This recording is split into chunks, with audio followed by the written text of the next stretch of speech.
మాయన్న నీ తోడుగా మేముంటమే ఆర్టీసీ డ్రైవర్ అన్నా.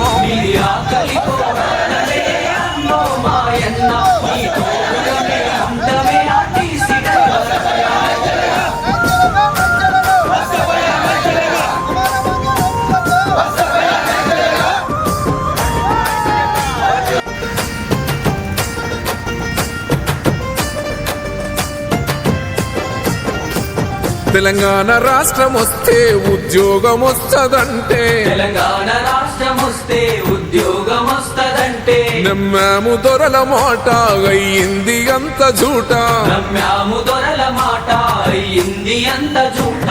ఉన్న కొలువుకు గతి లేదురో అన్నో మాయన్న నీకెంత కడుపు కోతనే ఆర్టీసీ డ్రైవర్ అన్నా. ఉన్న కొలువుకు గతి లేదురో అన్నో మాయన్న నీకెంత కడుపు కోతనే ఆర్టీసీ డ్రైవర్ అన్నా.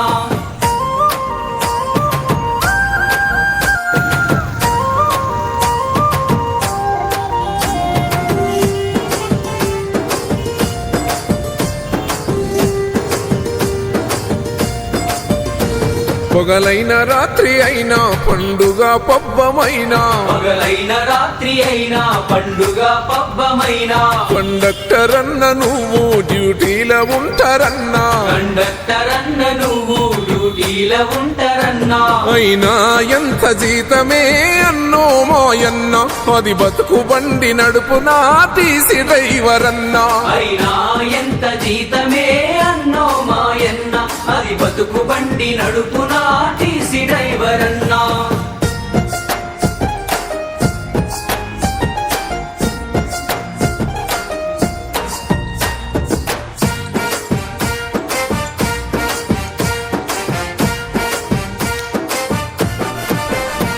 నీ బిడ్డ పెళ్లికెదిగే పిల్లలకు ఫీజు కరువే, నీ బిడ్డ పెళ్లికెదిగే పిల్లలకు ఫీజు కరువే, నీ బస్సు టైరు లాగే ఒంట్లోన శక్తి కరిగే, నీ బస్సు టైరు లాగే ఒంటోన శక్తి. మేము మా కోసం అయితే ఒక 10-15 సంవత్సరాలు చేస్తాము ఈ స్ట్రైక్, కానీ నేటి తరతరాల గురించి చేస్తున్నాం. ఇది ప్రభుత్వంలో విలీనం చేయాలని, మా తర్వాత ఇంకా తరతరాలు డ్యూటీ చేయాలి, మా సంస్థను కాపాడాలి. కాబట్టి ప్రభుత్వంలో వెంటనే విలీనం చేయాలి. కనీస వేతనాలు కానీ ఉద్యోగ భద్రత కానీ ఏదైతే ఇప్పటికే ఆర్టీసీని ప్రైవేటీకరణ చేయాలనే ఉద్దేశంతో ఎలక్ట్రిక్ బస్సులు కొని ప్రైవేటు వాళ్ళకు అప్పచెప్తున్నటువంటి పరిస్థితి ఉంది. దీన్ని వ్యతిరేకిస్తూ వీళ్ళందరినీ గిట ప్రభుత్వం విలీనం చేసి వీళ్ళ సమస్యలు పరిష్కరించాలని, అదేవిధంగా రిటైర్మెంట్ ఉద్యోగులకు గిట కనీసం బెనిఫిట్స్ గిట వాళ్ళకి రావాల్సిన బెనిఫిట్స్ బకాయి ఉన్నాయి. మళ్ళీ కోట్ల రూపాయలు ఈరోజు ఆర్టీసీ ఏదైతే ఉద్యోగులకు రావాల్సిన బకాయిలన్నీ చెల్లించాలని చెప్పి డిమాండ్ చేస్తున్నాం. ఏదైతే ఈ సమస్యలపైన పెద్ద ఎత్తున ఈరోజు సమ్మె ఏదైతే ప్రారంభమైందో ప్రభుత్వం ఈ సమ్మెను అణిచేయాలని చెప్పి రకరకాల బెదిరింపులు కానీ వేధింపులు కానీ ఆర్టీసీ ఉద్యోగులకు చేస్తుంది. ఖబర్దారాన్ని హెచ్చరిస్తున్నాం. ఈ ప్రభుత్వం ఇచ్చిన మాట నిలబెట్టుకోకపోతే రాబోయే రోజులలో ఈ ప్రభుత్వానికి తగిన గుణపాఠం ఆర్టీసీ ఉద్యోగుల నుంచే ప్రారంభమవుతుందని చెప్పి మేము హెచ్చరించడం జరుగుతుంది. అలా ఆస్తులడిగినావా పెద్ద పదవులడిగినావా, నీ హక్కును నువ్వు అడిగితే నిన్ను రోడ్డు పాలు చేసే, వంటల్ల మాడిపోయినా అన్నో సీనన్న దొరగారి మనసు కరుగలేగా తీసి డ్రైవర్ అన్నా.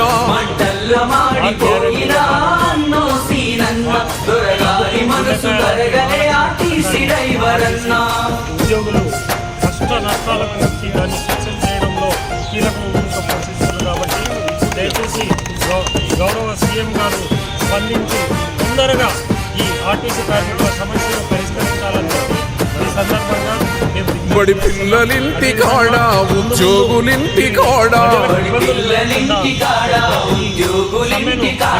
నీ బస్సు నడువకుంటే పనులన్నీ నిలిచిపోయే, నీలువ తెలుసుకున్నమే అన్నో మాయన్న మేమంతా మీకు సైన్యమే ఆర్టీసీ డ్రైవర్ అన్నో.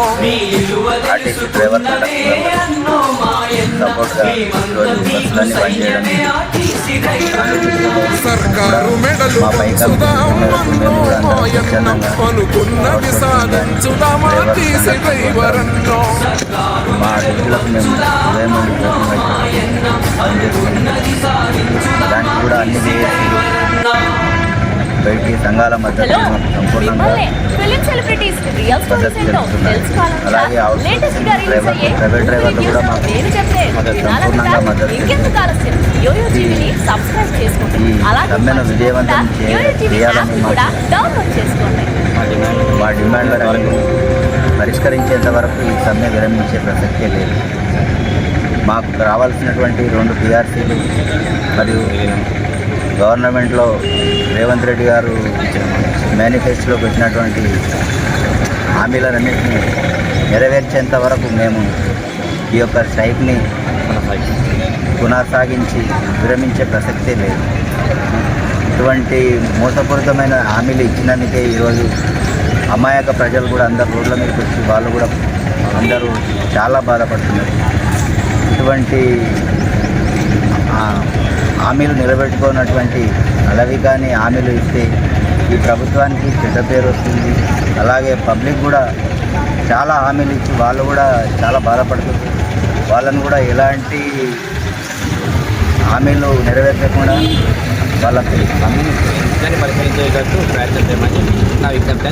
ఇటువంటి సమ్మెను మాకు కానీ పబ్లిక్ మాది ఏమున్నాయి, మా డిమాండ్లు ఉన్నాయి, కానీ పబ్లిక్ని దృష్టిలో పెట్టుకొని వాళ్ళ మంచి కోరుకునే ప్రభుత్వాన్ని మేము కూడా భావిస్తున్నాము. అందరినీ దృష్టిలో పెట్టుకొని ఈ సమ్మెను విరమించే ప్రయత్నం చేస్తారని మేము కూడా ఆశిస్తున్నాం. మా జేఏసీ కూడా నిన్న చర్చలకు పిలిచినట్టు పిలిచి మా డిమాండ్లని ఏ దానికి ఒప్పుకోకుండా ఇంకా కమిటీలో అన్ని మళ్ళీ ఒక కొత్త పాట పెట్టుకున్నాడు. ఆ కమిటీలు కాలయాపనే కానీ హామీలు నెరవేర్చే దిశగా చేయడం లేదు. నామకే వస్తే హామీలు చర్చలు అంటుండ్రు. చర్చలు ఇట్లా చాలాసార్లు చేస్తుంది. 12 సంవత్సరాలు చేయవచ్చు.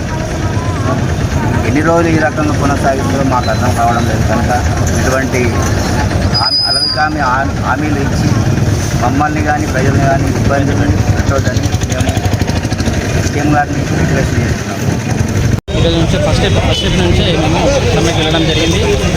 ప్రభుత్వంలో విలీనం చేయాలి, మాకు కార్మికులకి మన యూనియన్లో మాకు అనుమతించాలి, మాకు 2021-25 బేసికల్ కింద ఇవ్వాలి.